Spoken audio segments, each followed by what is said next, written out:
die.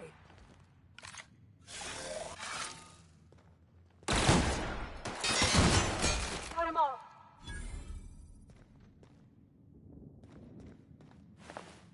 Get me out of here!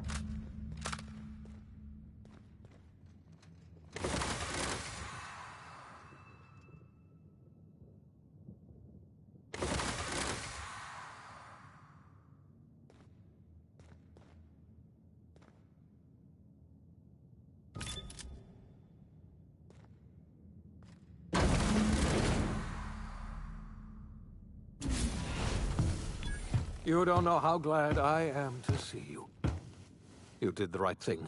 Akande was a monster. Her death was much deserved, and long overdue. And you lunatic, you broke into the board's own fortress just to rescue one doddering old man. You are absolutely out of your mind, and I can't begin to thank you enough. Ah, all in a day's work for you, huh? You've broken the board's stranglehold on this colony, and you saved my life. But there...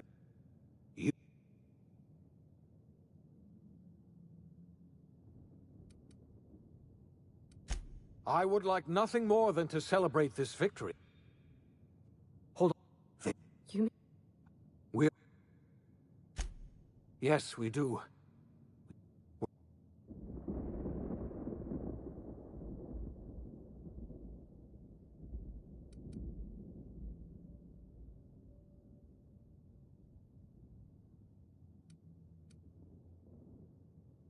You won't hear a word of disagreement from me.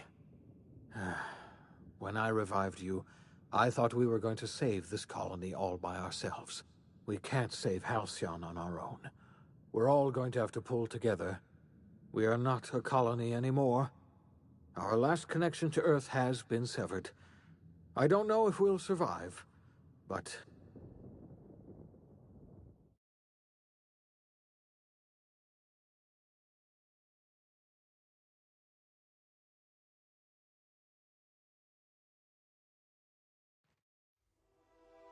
The OSI teaches that everything in the universe happens according to the grand plan. But the stranger that arrived in Halcyon was an unplanned variable. From the moment he landed in Emerald Vale, his actions altered the course of history. The events on Tartarus brought about the end of the board's authority. But the board's mistakes would haunt the colony for decades to come.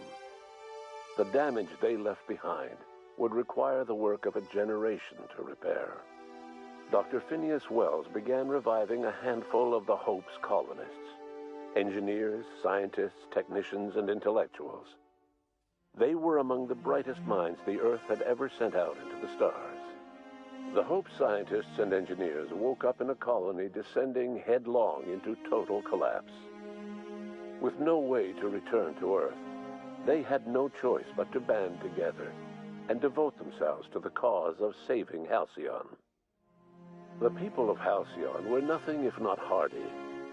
In the absence of the board's authority, many of the colony's settlements banded together with a single purpose in mind: survival. Life was especially hard in the years to come. Some towns dissolved by attrition and starvation, but most of them found a way to carry on.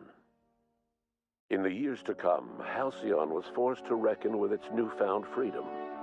The board was gone, and for better or worse, the colony was responsible for its own destiny. Left unchecked, the war on Monarch consumed both MSI and the Iconoclasts. And when the sulfur clouds settled, only stragglers from both factions remained. Some found their way to Sublight, some to Terra 2, and some lived their final years fighting for food in the wilderness. In the end, only the beasts remained. After returning to Edgewater, the deserters negotiated workplace reforms with Reed Thompson, including a single day of rest, which came to be known as a weekend.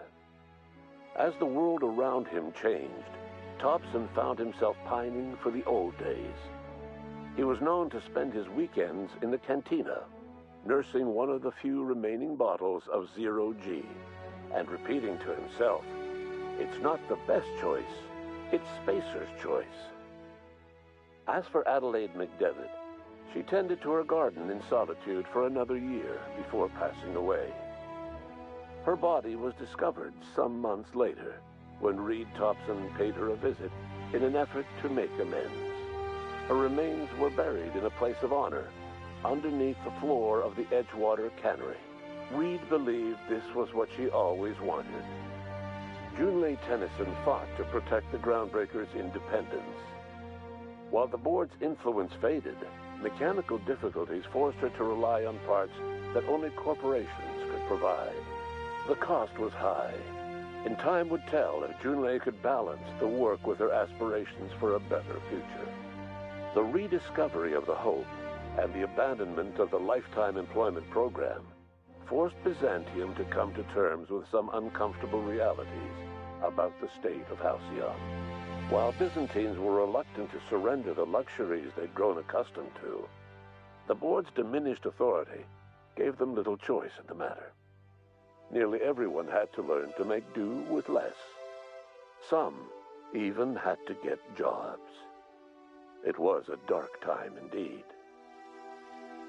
Ellie savored her adventures on the Unreliable.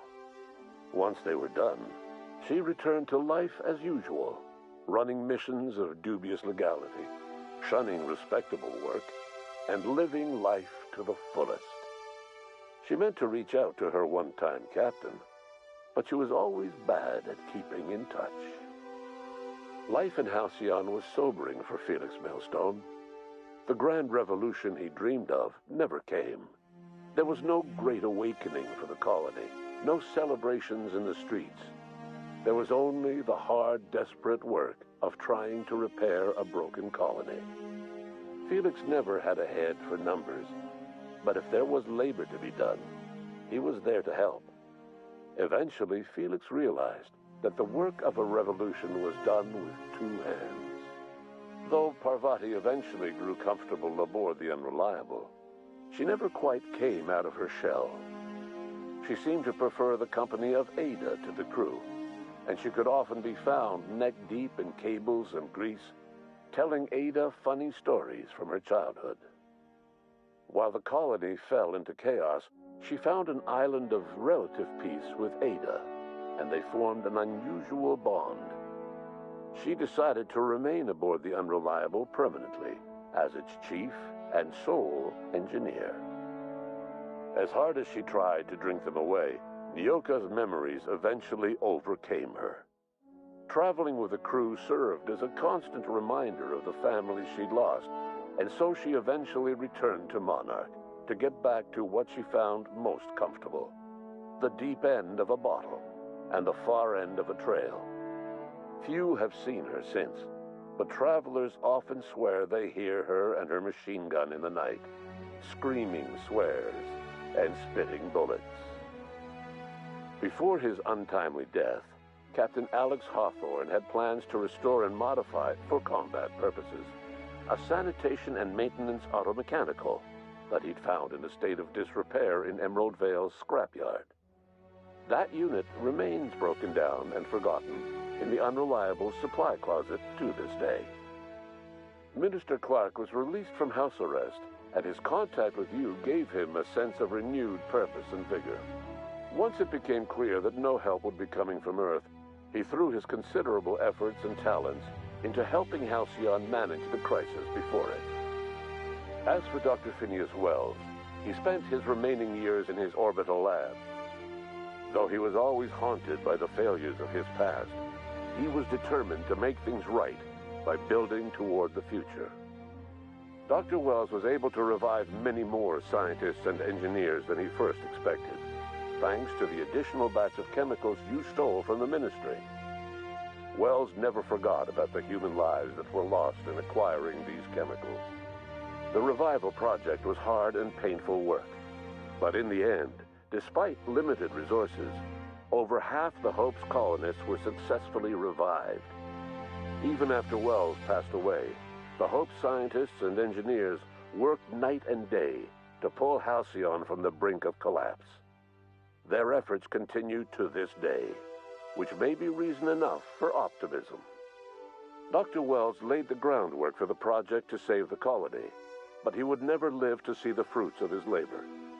He passed away a few years later. His work was carried on by the scientists and engineers he revived. Life will never be the same in Halcyon.